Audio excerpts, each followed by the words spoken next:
Hello people, welcome back to the United Stand. Welcome to a snowy Manchester. The United Stand was at Carrington yesterday.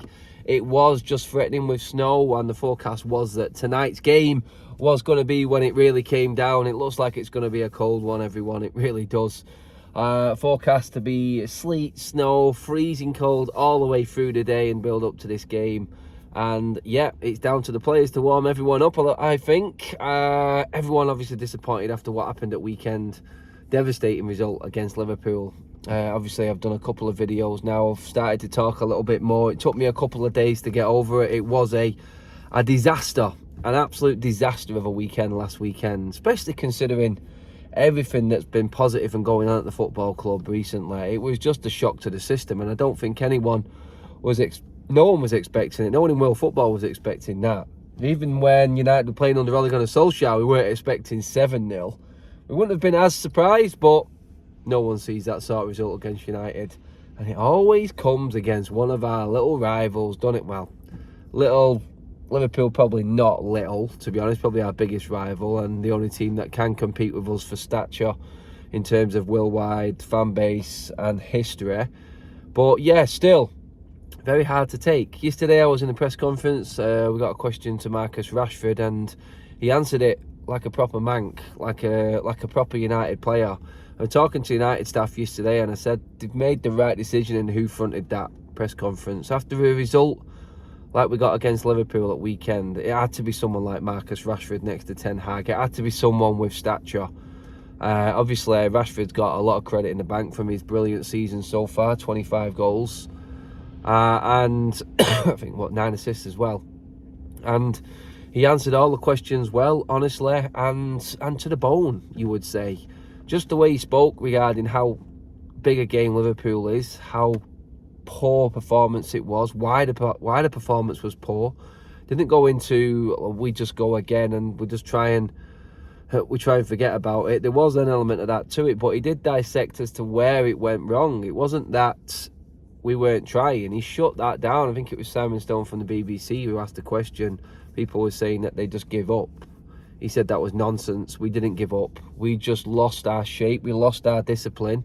And we lost our game plan. We were not connected from the front to midfield and midfield to defence. We weren't all pressing as a team, and we just lost everything. We lost the game plan, we lost concentration, we lost discipline, and we got angry. We tried then too hard to get back in the game, and that's how all of that came about. And Liverpool just dissected us, and that was that. It was well said by Marcus Rashford yesterday. Massive credit goes to him yesterday.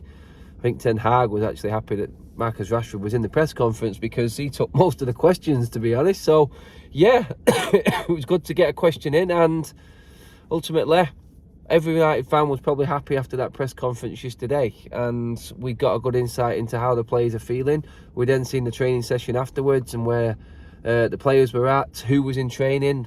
Anthony Martial back in training. I didn't see him, as many of you have pointed out on the training ground video. You can clearly see Martial. Well, if you clearly listen to the start of that video, I am further away than what that camera is showing. I'm not looking through the camera, everyone.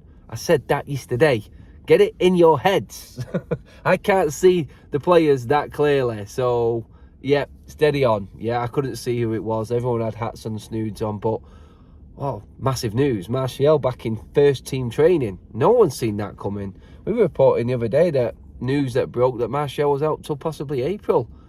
Well, whether he plays a part in the matchday squad tonight, I don't know. I don't think he'll get anywhere near the starting lineup, to be honest. But just to see him back training with his teammates is a very, very positive sign for me. And definitely after a result like Liverpool, to see players like that coming back, that just gives you that sort of, that gives you a different option going forward, knowing that, right, this has carried us so far with Weghorst going forward. We've now got another option in the front line, so we can mix it up again. Will Weghorst be an impact sub? Will Martial be sort of soft-soaped through again? Will he just get a few bits of game time? He's not played 90 minutes for around about 2 years now, so we'll see how Ten Hag, how Ten Hag treats him, how he nurses him back. Be interesting. I think tonight was a game too soon, personally. But still, I think United have got enough. I mean, Real Betis, a team not to be sniffed at, because they're in very, very good form. Won the last 3 in La Liga, drawing the last one, which was Real Madrid. So definitely no shame in that. We've seen what Real Madrid did to Liverpool, and for them to get a clean sheet there was a very, very good result. Playing well under Pellegrini, and I've got some decent players.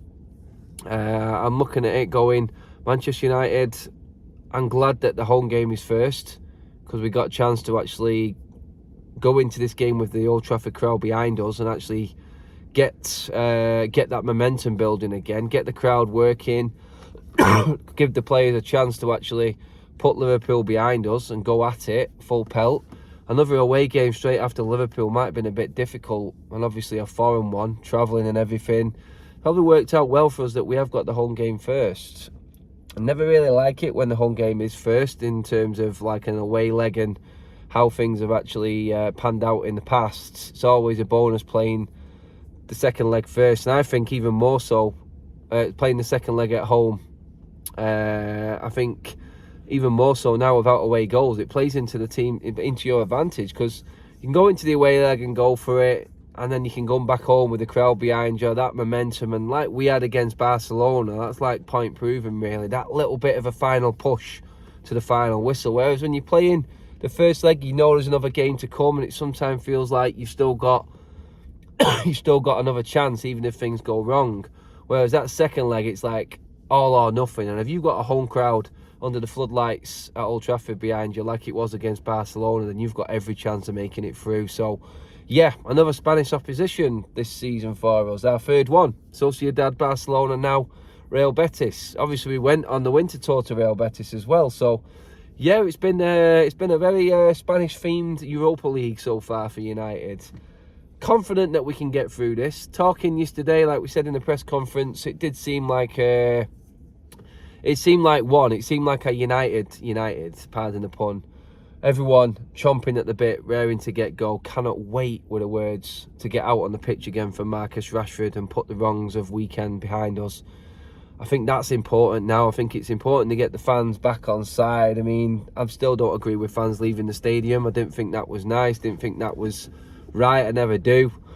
Stay to the end, all the way, back your team while they're on the pitch. Yeah, we all have our say afterwards, but still, get behind the team when they're out there playing. And I think the fans and the players need this game tonight. I think that's what's important. We need to be able to forget. And a win tonight would just sort of like quash all of the badness and the negativity that's going around after Liverpool. It will just focus the minds of all the other pundits and everyone loving it at the moment, opposition fans. I mean, let's not forget, I mean, Spurs went out last night in the Champions League. They're miles behind us in the league. It's not bad. It's just the sheer fact that we lost 7 to Liverpool. It's carried a few more days than what it should do, because it's such a big result. But United can pretty much put that to bed in this week. If we beat Betis, and then we move on to weekend and beat Southampton at home. 2 home games. United should be confident in dealing with both of them. And then we're past it, aren't we? We're moving on into the second leg next week. Then it's the FA Cup. Who knows? We could be in a quarter-final and the semi-final of 2 more cups. That's how big it is. And solidifying top 4 if we beat Southampton in the process as well. That's how big this week is. Yeah, Liverpool was a massive weekend, and it is, and it always will be. But Betis, Southampton and Fulham, the next 4 games, 3 of them are at home. I expect United to come out of these 4 games with a quarter-final, a semi-final, and a comfortable win against Southampton, solidifying top 4, and then no one's talking about Liverpool. That's what it is. That's where we're at right now, United, game after game.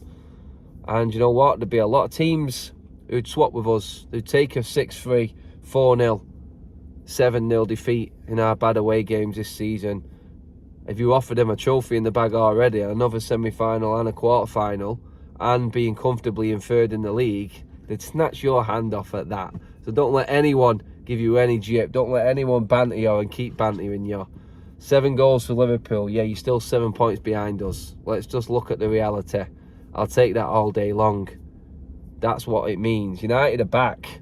United are back, and that's why that result was even bigger. Like I said, if that was only last season, everyone would have just been going, oh, well, we could see that coming. The fact that we didn't see that one coming has shown you how far we've come this season under Ten Hag. And it's time to put that to bed. And I'm confident that Ten Hag and the boys will not let us down tonight, and will go out and put on a performance and get a good result heading into Seville, because it isn't an easy game, the second leg against the Spaniards, and I think any sort of decent lead going into that is going to be a big bonus for us. So let's hope that the boys can do it, and let's hope that we can get a decent enough lead to make next week comfortable, so we can actually go there and play and choose our game plan ahead of that game, because that will be all crucial going forward. 4 games, 3 different competitions. By the end of it, no one's going to be talking Liverpool, or I hope not. Everyone's going to be talking about booking Wembley, looking at booking flights for another European game in the quarter-final. This is where United's season is at. It's squeaky bum time, people. Let's not go all out like we did last weekend. Let's hope we can take a more of a positive sort of look at how things are working out. But guys, yeah, that is it. That is your road trip. It's going to be cold tonight. Wrap up. Come see me outside Old Trafford. Hopefully the weather's calmed down by then, and we can talk a little bit more about, hopefully, United progressing into the second leg next week with a lead, and then looking ahead to weekend against Southampton as well. Guys, cheers for watching. Like, share and subscribe to the United Stand. I will be outside Old Trafford later, and I hope to see you there cheering the boys on. Let's do it, people. See you in a bit.